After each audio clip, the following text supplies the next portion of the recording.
हानियों की कुछ पसलियां तोड़ दी, पर उन दोनों ने हार नहीं मानी और स्ट्रीट एक्सप्लोसिव पिल खाकर अपनी पावर बढ़ा ली। पर अभी भी वो उसके सामने कमजोर थे, इसीलिए उन्होंने एक प्लान बनाया और उसे हवा में उछालते हुए हानियों ने अपने सोर से उसे इंजर्ड कर दिया। इससे वो 5th फ्लोर के फर्स्ट टायर को पार कर चुके थे, पर उन दोनों की हालत काफी खराब हो चुकी थी और अब वो आगे के ट्रायल में शेन इनका साथ नहीं दे पाएंगे। अब 5th फ्लोर के सेकंड ट्रायल का रास्ता खुल चुका है, जिसमें एक पावरफुल गार्डियन मौजूद था। टाइनी वन कहता है कि यह third Holi guard Lord Electrolux को फॉलो करने वाला पहला गार्ड था, इसीलिए उनकी पावर काफी ज्यादा है। शेनिन सोचती है कि 6th फ्लोर का ट्रायल और ज्यादा खतरनाक होगा, इसीलिए मैं इस ट्रायल में वांग और जांग फेंग को खतरे में कैसे डाल सकती हूँ। इसीलिए वो उन दोनों से कहती है कि इस ट्रायल में मैं भी तुम्हारा साथ दूंगी। जांग फेंग और वांग जानते थे कि अगला 6th फ्लोर का ट्रायल और भी ज्यादा खतरनाक होने वाला है, इसीलिए वांग शेनिन को हौसला देते हुए बोलती है कि हम इस ट्रायल को पूरा कर सकते हैं। जांग फेंग भी कहता है कि अगर आपको 7वें फ्लोर पर इलेक्ट्रोनिक्स के पास पहुंचना है तो इस ट्रायल को हमें ही पार करना होगा,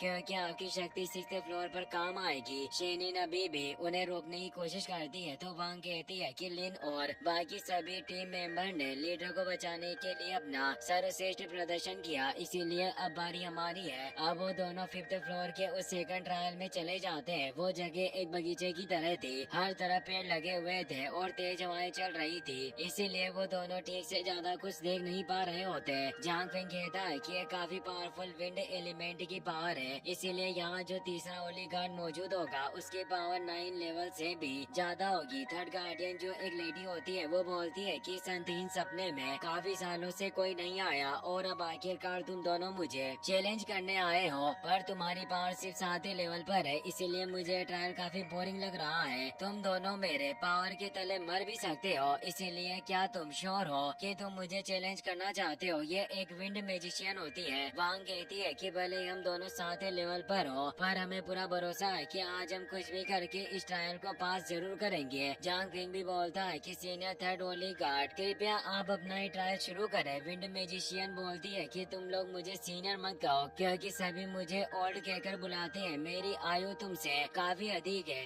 अब वो अपने बर्डी विंड पावर से एक एरो को क्रिएट करके उन पर हमला करती है। जांग फेंग उस हमले को रोकने के लिए अपनी शील्ड को आगे कर लेता है, पर उस एरो ने ही उसकी स्वॉर्ड को कई सारे टुकड़ों में बिखेर दिया और वो दोनों काफी दूर जाकर गिरते हैं और एक तेज स्वॉर्ड हुआ जिसके झटके उस 5th फ्लोर के बाहरी ग्राउंड में भी सुनाई दे रहे थे। पहले इस थर्ड होली गार्ड को विंड बार्ड के नाम से जाना जाता था, सिर्फ इसीलिए नहीं कि जब वो हमला करती है तो टेरिफाइंग विंड प्रेशर का इस्तेमाल करती है, बल्कि वो सबसे powerful wind magical personal guard के रूप में उसकी कास्टिंग स्पीड और मूवमेंट स्पीड सभी एक्स्ट्रा ऑर्डिनरी है। वहीं जांग फेंग और वांग उस पर एक साथ अटैक करने की कोशिश कर रहे होते हैं, पर वो अपनी तेज स्पीड से उन दोनों के हमलों से बचते हुए उन पर एरो से अटैक करती हुई बोलती है कि हमारे बीच ताकत का काफी बड़ा अंतर है, इसीलिए तुम दोनों मुझसे जीत नहीं सकते। तुम्हारे लिए जल्दी हार मान लेना ही बेहतर होगा। उसके एरो को जांग फेंग स्वॉर्ड से रोकने की कोशिश करता है, पर वो एरो स्वॉर्ड के 2 टुकड़े करते हुए उन दोनों को दूर कर देती है। वांग ये देखकर काफी परेशान हुई और अब वो तेजी से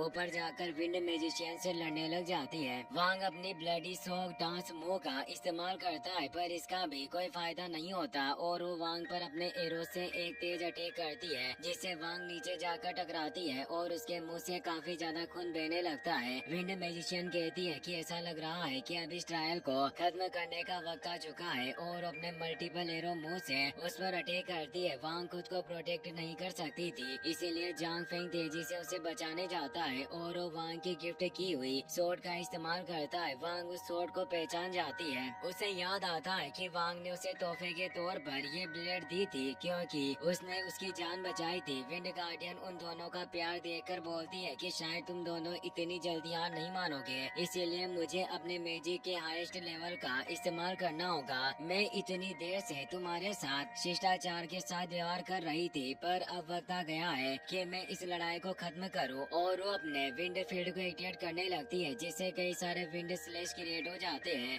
वो उन दोनों पर सभी तरफ से हमला करने लगते हैं। वांग अपने जाइंट गोड शील्ड का इस्तेमाल करती है और वांग फेंग पीछे के हमलों को रोक रहा होता है, पर वो वांग से कहता है कि इस जादूगर का हवा पर काफी अच्छा कंट्रोल है, इसीलिए काफी ज्यादा पावरफुल है। विंड गार्डियन बोलती है कि क्या अब तुम्हें एहसास हो गया कि लॉर्ड इलेक्ट्रोलक्स के होली गार्ड की असली पावर पावर क्या होती है और वो धीरे धीरे फील्ड में मौजूद विंड प्रेशर को बढ़ाते जा रही थी, जिससे वांग और जांग फेंग पर काफी ज्यादा दबाव पड़ रहा होता है। वांग बोलती है कि स्काई मैजिक एक फॉरबिडन स्पेल की तरह है, अगर हम इसे जीतना चाहते हैं तो हमें इसके एयर फील्ड को तोड़ना होगा। और वो अपने गोड शील्ड के एक्सप्लोडिंग सिल्वर टोर्नेडो का इस्तेमाल करती है, जिससे एक जायंट गोड का प्रोजेक्शन क्रिएट होता है जो एक तेज स्पाइक से उस फील्ड पर अटैक करने बढ़ता है। विंड होली गार्ड कहती है कि तुम मेरे फील्ड में मेरे खिलाफ ही हमला करना चाहते हो, पर यह तुम्हारा हमला काफी कमजोर है। और वो अपने एक एरो के अटैक में ही वांग के हमले को आसानी से खत्म कर देती है। अब वो लगातार वांग पर अटैक कर रही थी, जिससे अब वो दोनों मिलकर गोड शील्ड की मदद से रोक रहे होते हैं, पर ज्यादा देर रोक नहीं पाते और दूर जाकर गिर जाते हैं। विंड होली गार्ड के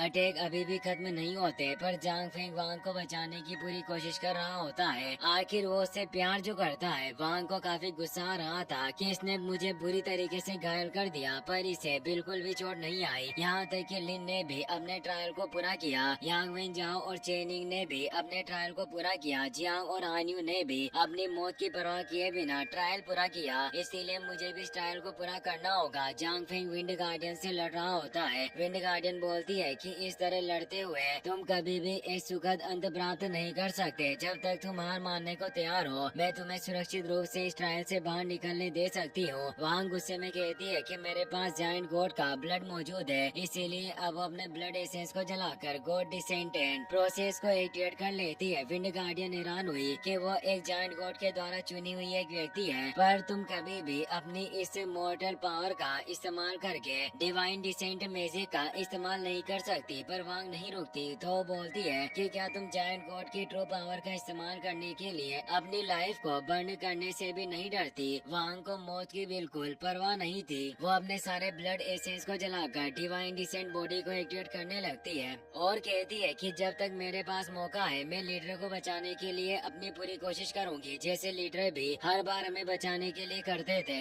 और अब जायंट गॉड बॉडी एक्टिवेट हो जाती है, पर उसे एक्टिवेट करती उससे पहले ही उसकी सारी स्पीड एनर्जी खत्म हो जाती है और उसका दिल धड़कना भी बंद कर देता है, जिससे विंड गार्डियन भी उस पर अटैक नहीं करती और कहती है कि तुम अपने इस इंसानी शरीर के साथ भले ही अपनी सारी जीवन शक्ति भी जला दो, फिर भी गॉड डिसेंट टेक्निक को एक्टिवेट नहीं किया जा सकता। जांग फेंग ये होता हुआ नहीं देख सकता था, इसीलिए वो अपने ब्लड को निकालकर फॉरबिडन टेक्निक को एक्टिवेट करता है और अपनी आधी जिंदगी को वांग के साथ शेयर करने लगता है, जिससे उन दोनों की सोल एक साथ जुड़ने लगती है। वांग ये देखकर इमोशनल हो जाती है। जांग फेंग कहता है कि तुम मेरी पावर के साथ हम अंत तक इससे लड़ सकते हैं। और अब जांग फेंग की विटालिटी शक्ति से वो जायंट गॉड डिसेंट टेक्निक को एक्टिवेट करने लगती है, पर जांग फेंग घायल हुआ नीचे गिर रहा था। विंड गार्डियन भी हैरान हुई कि इस लड़के ने अपनी आधी जिंदगी को इस लड़की के साथ शेयर कर दिया, आखिर कोई ऐसा कैसे कर सकता है। अब जायंट गॉड बॉडी एक्टिवेट हो जाती है। उसे लीडर आओचेन की बात याद आती है, जब उसने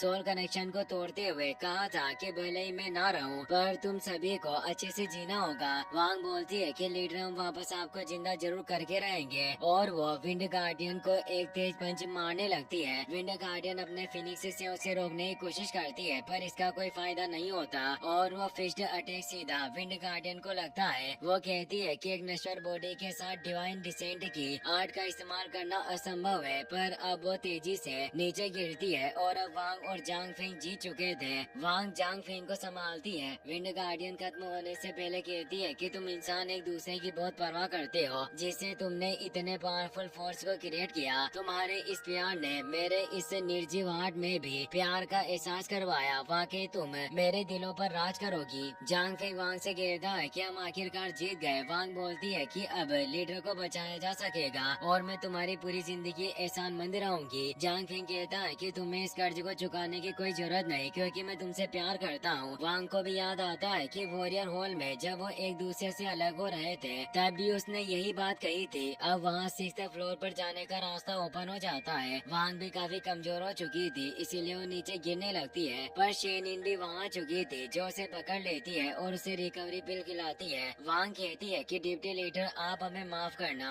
हम केवल आपके साथ यहीं तक जा सकते थे और अब इस टावर ऑफ इटर्निटी के सबसे मुश्किल ट्रायल को आपको अकेले ही पार करना होगा और अब लीडर को वापस से जिंदा करने की सारी उम्मीदें आप पर ही टिकी है। शेनिन अब अगले ट्रायल के लिए जाने लगती है। वो अपने सभी साथियों की कुर्बानी को याद करती है, इसीलिए लिए अब वो भी इस 6th फ्लोर के ट्रायल को जरूर पास करके रहेगी। वो हाउचेन को अपने कंधे पर उठा लेती है और 6th फ्लोर की तरफ बढ़ने लगती है। 6th फ्लोर को पार करने के बाद ही वो 7th फ्लोर पर पहुंच पाएगी, जहां इलेक्ट्रोलक्स मौजूद है। टाइनी वन कहता है कि आप अकेले 6th फ्लोर के ट्रायल को कैसे पास करोगी? वहाँ एक समय में आपको 2 होली गार्ड से मुकाबला करना होगा। क्या वाकई कोई ऐसा करने की काबिलियत रखता है? शेनिन कहती है कि मैं अकेली नहीं हूँ, मेरे सारे टीममेट मेरे साथ है जिन्होंने मुझे यहाँ तक पहुँचाया। हम निश्चित रूप से इस टावर ऑफ इटर्निटी के सभी ट्रायल्स को पास करके रहेंगे और मैं इलेक्ट्रोलक्स से मिल पाऊंगी, जिससे ही वो हाउचेन को जिंदा कर पाए और हाउचेन वापस मेरे पास आ जाएगा। इसी के साथ ये एपिसोड यहीं पर खत्म हो जाता है।